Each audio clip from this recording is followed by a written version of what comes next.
bird on a tree. I'm just sitting here.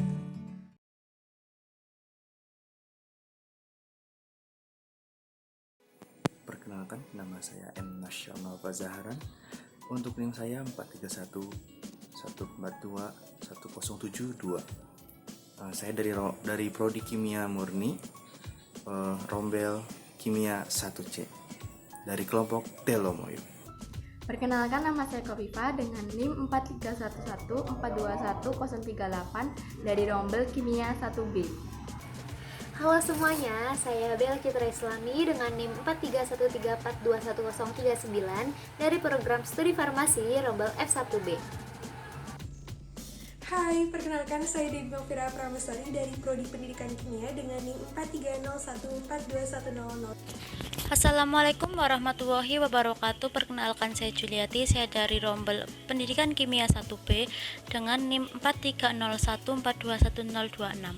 Kenalin, aku Nadia Ufihana dari Prodi Kimia dengan NIM 4311421 Perkenalkan, saya Rizka Amelia Putri dengan nomor induk mahasiswa 4313421022. Saya dari Prodi Farmasi Rombel F1B.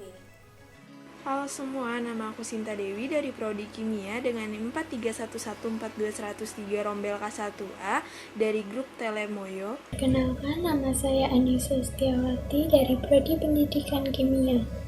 Perkenalkan, nama saya Sabrina Ayu Haryono dari Prodi Pendidikan Kimia dengan NIM 43014211094. Perkenalkan, nama saya Rizky Nurwahidah, Rombel PK1B, NIM 43014211043. Perkenalkan, nama saya Mela Agustin dari Prodi Farmasi kelompok Telomoyo. Perkenalkan, saya Alivia Anissa dari Prodi Pendidikan Kimia. Assalamualaikum warahmatullahi wabarakatuh. Perkenalkan, saya Susatila Aura Febriana dari Prodi Farmasi dengan nomor 4313421056. Saya dari Rombel F1B.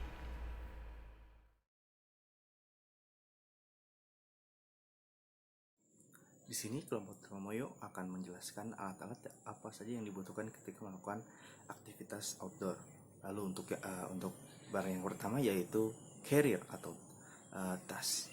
Carrier ini sendiri seperti halnya tas pada umumnya.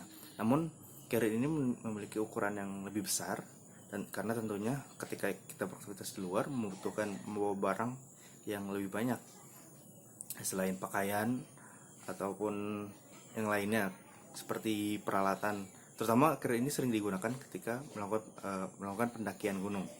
Dan untuk peralatan yang lainnya akan disebutkan oleh kawan-kawan saya. Terima kasih. Alat yang digunakan untuk mendaki berikutnya yaitu senter. Senter digunakan untuk membantu pencahayaan ketika melakukan pendakian di malam hari. Pastikan memilih senter dengan pencahayaan yang dapat menembus kabut. Cooking set ialah alat yang digunakan untuk memasak di gunung. Gunakanlah kompor, alat masak, beserta alat makanan yang dibuat khusus untuk mendaki gunung. Ukurannya tentu kecil dan tidak memakan tempat karier. Nah, gaiter ini biasa digunakan untuk melindungi kaki dari kotoran seperti lumpur, tanah, dan air saat mendaki.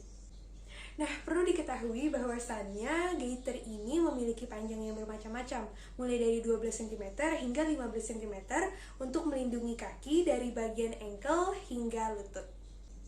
Nah, tanpa adanya alat naik gunung yang satu ini, selama kamu mendaki, terutama saat cuaca hujan ataupun medan berat, kamu akan merasakan yang namanya melepuh dan lecet pada bagian kaki karena masuknya kotoran berupa kerikil ataupun hal lainnya. Dari berbagai jenis headlamp, pastinya ada beberapa jenis memiliki fitur berupa lampu merah atau red light. Fungsi dari lampu merah yang terdapat di mode headlamp itu memiliki kegunaan yaitu untuk penerangan yang bisa menembus kabut dan hujan, seperti halnya dengan cahaya kuning atau hijau, namun tidak dengan cahaya putih. Selain itu, cahaya merah yang ada di headlamp pun memudahkan orang lain melihat keberadaan kita di tengah hujan deras maupun kabut ketika di jalur pendakian. Matras adalah alat yang digunakan sebagai alat tidur. fungsinya menahan hawa dingin dari tanah. P3K atau pertolongan pertama pada kecelakaan adalah upaya pertolongan atau perawatan untuk sementara agar korban kecelakaan kondisinya lebih baik sebelum mendapatkan perawatan yang lebih sempurna dari dokter atau para medis. Pertolongan pertama pada kecelakaan ini berfungsi untuk memberikan perawatan darurat pada orang yang mengalami cedera atau luka serta mencegah komplikasi lebih lanjut. Dalam kotak P3K ini biasanya berisi perban, kasa gulung yang steril, peniti, pinset, tisu pembersih bebas alkohol, obat-obatan pribadi, dan sebagainya. Sleeping bag adalah sebuah kantong tidur yang bisa digunakan untuk kegiatan outdoor. Bahannya yang hangat membuat para penggunanya dapat tidur dan bertahan di suhu yang dingin.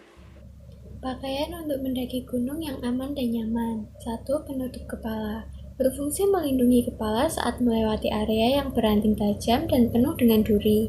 Yang kedua, base layer atau t-shirt. Saat terkena air, kaos akan cepat kering daripada bahan baju yang lain. Yang ketiga, celana hiking. Berfungsi untuk melindungi kaki dari bebatuan atau ranting-ranting, serta jika terkena air, tidak akan basah karena waterproof.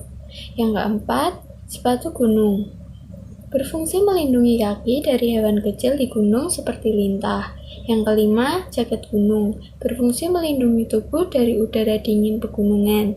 Selain itu, mampu menjadi proteksi yang baik untuk hujan, angin, ataupun ranting belukar yang tajam saat di perjalanan. Selanjutnya adalah tenda camping. Tenda merupakan tempat pelindung yang terdiri dari lembaran kain atau bahan lainnya menutupi dan melekat pada kerangka tiang atau menempel pada tali pendukung. Tenda memiliki fungsi yaitu sebagai tempat beristirahat, sebagai tempat berteduh, dan tempat pelindung dari binatang buas. Fungsi sepatu gunung yang pertama adalah melindungi kaki dari sengatan sinar matahari. Kemudian, melindungi kaki dari gigitan hewan buas dan tanaman liar.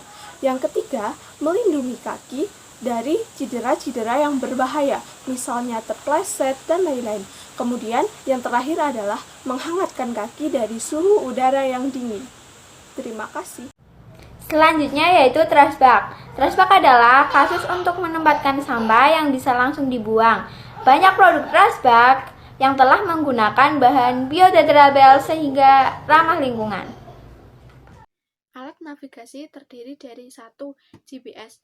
GPS merupakan sistem navigasi yang berbasis satelit yang terdiri setidaknya 24 satelit yang berfungsi untuk menentukan posisi seseorang atau lokasi suatu tempat. Yang kedua ada peta. Peta adalah gambaran dari permukaan bumi yang terkait satu sama lain, yang berfungsi untuk menentukan lokasi yang dicari. Yang ketiga ada kompas. Kompas adalah alat navigasi untuk menentukan arah mata angin, yang berfungsi untuk menentukan atau mengetahui arah dan besaran derajat pada suatu arah. Yang keempat ada sumber cahaya. Sumber cahaya adalah semua benda yang memancarkan cahaya itu sendiri, yang berfungsi untuk menerangi pada saat malam hari atau saat keadaan gelap. Survival kit. Survival kit adalah seperangkat peralatan untuk bertahan hidup saat kita tersesat atau tengah bertahan hidup di dalam suatu bencana. Fungsi survival kit ini adalah untuk menolong hidup kita untuk beberapa waktu lama kemudian. Survival kit memiliki beberapa jenis. Pertama, peralatan kesehatan dan P3K. Yang kedua, peralatan untuk shelter dan menjaga kehangatan tubuh. Yang ketiga, peralatan sinyal darurat. Yang keempat, peralatan membuat api. Dan yang kelima, peralatan untuk mendapatkan makanan dan minuman.